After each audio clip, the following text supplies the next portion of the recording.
अस्सलामुअलैकुम वरहमतुल्लाहि वबरकातुहू। जी दोस्तों, कैसे हैं? ठीक हैं सब लोग? खैरियत से होंगे। अच्छा, आज हम लोग बात करेंगे चार्जर का। जो इंडक्टर कोयल होता है ना, हमेशा गर्म होता है। जो बैटरी का जो वायर होता है नेगेटिव, वो जल जाता है, ख़राब हो जाता है और गर्म होता है। फिर उसकी वजह से ये आप देख सकते हैं, इसका सरफेस जो है ख़राब हो गया है। और ये जो इंडक्टर कोयल है ये भी गर्म हुआ था। मैंने उसको निकाला। ये कोयल होता है इसका, इंडक्टर कोयल चार्जर में बहुत ज़रूरी होता है। ये सिर्फ चार्जर नहीं, हर जो डिवाइस होता है, जो पीसीबी बोर्ड होता है, सर्किट होता है, इन्वर्टर है, कंट्रोलर है, जो भी चीज़ें उसमें ये लगाया जा सकता है। और इसकी जो एफिशिएंसी होता है उसको कंट्रोल करता है। और जो फ्लक्चुएशन, फ़िल्टर वगैरह वगैरह बहुत सारे काम होते हैं जिसको ये कंट्रोल करते हैं। अच्छा, सबसे पहले इसकी जो वायर है उसको आपने नापना है। ये तो मैंने ये तार ऑर्डर किया हुआ था, ये थोड़ा पतला है उससे जो अपना लगा होता है। ये पतला इसलिए मैंने थोड़ा सा तकरीबन 1-2% पतला मंगाया मैंने, ताकि उसमें वेल्डिंग में आसानी हो। ये जो दो तारे हैं आपने सेंटर में लूप लेना है, फिर यहाँ से स्टार्ट करना है। स्टार्ट करने के बाद ये आप देख सकते हैं, इसको ऐसा ऐसा नहीं घुमाना है, बस डायरेक्ट आपने घुमाया और लगाया नहीं। इसमें कोई गैप नहीं होना चाहिए। देखो, इसको वेल्डिंग का तरीका ये है, ये देखो इधर एज आया, हमने इसको ये से दबाया, फिर देखो ये इसके बाद ऐसा दबाया, देखो इसके जो मार्क हैं वो आया। फिर वापस करके इसको इस तरह से इसके अंदर डालना है। डालने के बाद देखो जो हमने कोने बनाए थे वो अपनी जगहों पे बैठ गए। थोड़ा ज़ोर दबाना है इसको, फिर दोबारा ऐसा ही करना है। देखो ये हमारा उंगली है, इसके ऊपर टच आना चाहिए। फिर उसके बाद ये ऐसा होना चाहिए और फिर दोबारा वापस लेके इसको अंदर होल है उसमें लगाना है। देखो हम लोग अभी इसको जो कोयल होता है इसको कोशिश ये करो कि ये टाइट होना चाहिए, कोई गैप नहीं आना चाहिए उसमें। ये हो गया। फिर उसके बाद ये दूसरा है, दूसरे को भी ऐसा आपने उंगली साथ में लेके जाना है। देख, लेके जाने के बाद फिर ऐसा दबाना है उसको। दबाने के बाद वापस आओ, फिर उसमें ये लेके जाओ। ये तार एक दूसरे के ऊपर नहीं आना चाहिए। अगर बाई चांस आ गया तो टेंशन की बात नहीं है, लेके आ सकते हैं। ये हो गया। अभी देखो कितनी सफाई के साथ ये कोयल जो है वो बनता है। बाज़ दोस्त लोग ऐसा होता है डायरेक्ट ऐसे लगाता है। देखो इसमें ये ऊपर आया है ईसा, ये बाबा की इससे जो नीचे आए, तो इसीलिए बेहतर तरीका ये है कि आप इस कोयल के साथ ये अपनी उंगली को दबा के ले चलो।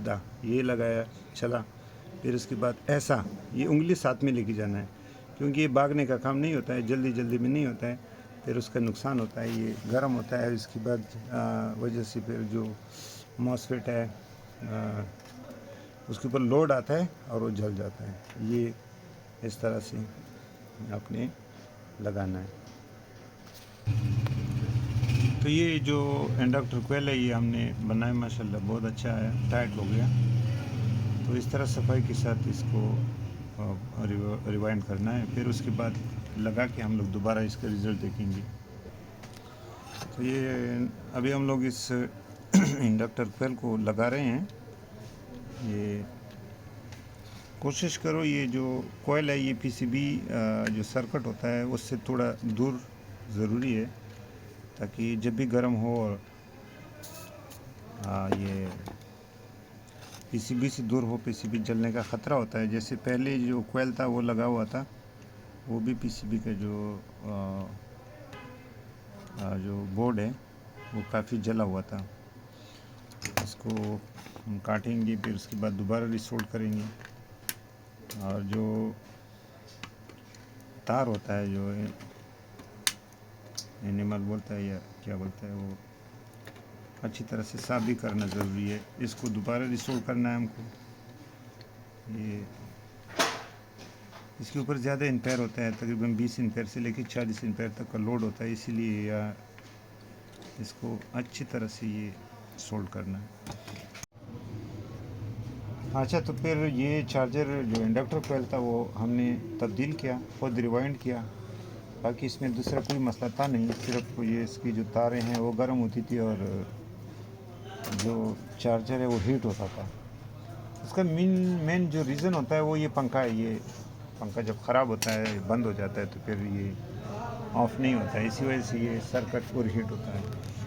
तो ये मेरा चेक करने का ये तरीका है कि सबसे पहले मैं ये वोल्टेज डीसी इनपुट वोल्टेज जो कैपेसिटर है उसके ऊपर देखता है, जो कि 240 आ रहा है। बिजली नहीं है, ये मैं खुद अपने इन्वर्टर से ही यूज़ कर रहा हूँ। फिर उसके बाद ये इस कैपेसिटर पे वोल्टेज देखना है, 240 आ रहे हैं। ये कैपेसिटर यहाँ पे 15 वोल्ट आना चाहिए, ठीक है। इसके ऊपर जो पीसी ऑप्टो कपलर है उसकी पिन नंबर 4 और पिन नंबर 3 मीटर कलेक्टर के ऊपर 14.2 वोल्ट आ रहा है, जो कि ठीक है। फिर जो वाइपर 12 के बाद जो छपर लगा हुआ है उसके बाद ये कैपेसिटर है, यहाँ पे 15.2 वोल्ट आ रहे हैं, ठीक है। ये ऑन है, लेकिन ये वोल्टेज शो करने का मकसद ये है, दिखाने का मतलब ये है कि इस तरह से आपने चेक करना है। फिर इसके बाद जो है ये आउटपुट, ये PNP 8550 8050 8550 PNP ट्रांजिस्टर है, HY2D, ये ठीक है। इसके बाद ये जो बेस होता है इसका, ये भी ठीक है। फिर हमने IC को भी इस तरह से चेक करना है। हमने एक प्रॉप ग्राउंड पे रखना है।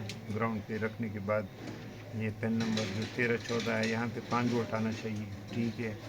ये पेन नंबर 15 पे जो है ये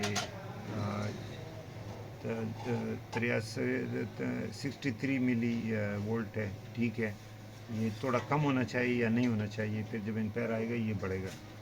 तो इसके बाद पेन नंबर जो 11-12 है उसके ऊपर ये VCC वोल्टेज आते हैं, ठीक हैं। पेन नंबर 1 पे जो है 2.5 आते हैं। पेन नंबर 2 पे 2.52 आता है। ये जो पेन नंबर 1 है, पेन नंबर 2 है, 2 के ऊपर हमेशा ज़्यादा वोल्ट आना चाहिए और 1 के ऊपर कम वोल्ट आना चाहिए। अगर 1 के ऊपर जो वोल्टेज ज़्यादा होंगी तो ये ऑफ मोड में चला जाएगा ये IC। पेन नंबर 3 है, यहाँ पे 36 वोल्ट, ठीक है। ये 4 है, यहाँ पे वोल्टेज बिल्कुल ठीक है। ये जो टाइमिंग कैपेसिटर होता है ये भी ठीक है, रेजिस्टेंस भी ठीक है। और जो ये ग्राउंड होता है 7 नंबर 8 नंबर VCC होता है, ये भी ठीक है। तो हमारा चार्जर मतलब 100% अभी क्लियर है, इसमें कोई गड़बड़ नहीं है। अच्छा, तो ये वोल्टेज जो है यहाँ पे जो आ रहा है वोल्टेज, BT वोल्टेज जो है वो 14.2 है। 14.2 ज़्यादा होता है, ये थोड़ा कम होना चाहिए। ये है टेस्टर ख़राब है हमारा। मैं हमेशा 13.9 या 13.8 पे रखता हूँ, जो कि BT के लिए ठीक होता है। 13.9 सही है। अच्छा, इसके बाद इसको अभी BT के साथ चेक करना है कि ये जो कोयल है वो ठीक हो गया या नहीं हुआ। तो ये ऑन हो गया। पंखा भी ठीक है, पंखा ख़राब नहीं था, लेकिन ये इंडक्टर कोयल फिर भी सड़ गया था, जल गया था। तो पंखा भी चल रहा है। ये सीरीज लाइट भी जो रेड LED है वो भी ठीक है। अब इसका टेम्परेचर चेक करने के लिए तरीका ये है कि ये कोयल आपने जो लगाया वो ठीक है या नहीं है। उसके लिए हमने ये इन्वर्टर विदाउट हीट सिंक, मतलब बॉडी के बगैर कुछ ही मिनटों तक या 60 सेकंड या 2 मिनट तक ऐसे ही लगाना है और फिर देखना है कि यार ये गर्म होता है या नहीं होता है। अभी हमने इसको ऑफ़ करना है। ऑफ़ करने के बाद ये कैपेसिटर को मैं तो ऐसे ही ब्लास्ट करता हूँ। इसकी जो मॉसफेट है वो गर्म नहीं हुआ, इसकी जो डायोड है वो भी ठीक है। तो ये इंडक्टर कोयल देखना है, ये भी बिल्कुल ठीक है, गर्म नहीं है। तो इसी तरह से आपने जो इंडक्टर है, इंडक्टर कोयल है, उसको रिवाइंड करना है और चेक करना है। एक बात और है, ये जो वेरिएबल होता है B2 के लगा हुआ है, यहाँ पे जो पेन नंबर 1 2 और 3 आपस में शॉर्ट है। एक नंबर पेन और 2-3 के बीच में एक रेजिस्टेंस लगाया जाता है जो कि एम्पेयर को कंट्रोल करता है। बाई चांस अगर ये वेरिएबल ख़राब हो गया, टूट गया, तो ये जो ब्रेक रेजिस्टेंस है, ये वेरिएबल की जो एम्पेयर है उसको कंट्रोल करते हैं। यहाँ पे अभी लगा हुआ है 1 2 2, मतलब 1.2 की, क्योंकि ठीक है, इसको चेंज करने की ज़रूरत नहीं है। अगर बाई चांस आपका चार्जर हाई एम्पेयर देता है, बहुत ज़्यादा एम्पेयर देता है, तो ये जो रेजिस्टेंस है ये 1 2 2, ये ज़्यादातर इन चार्जर में 272 भी लगता है, 2.7, 2.4, 1.1.5 और 1.2।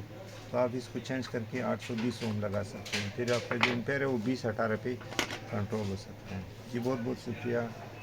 अल्लाह हाफ़िज़।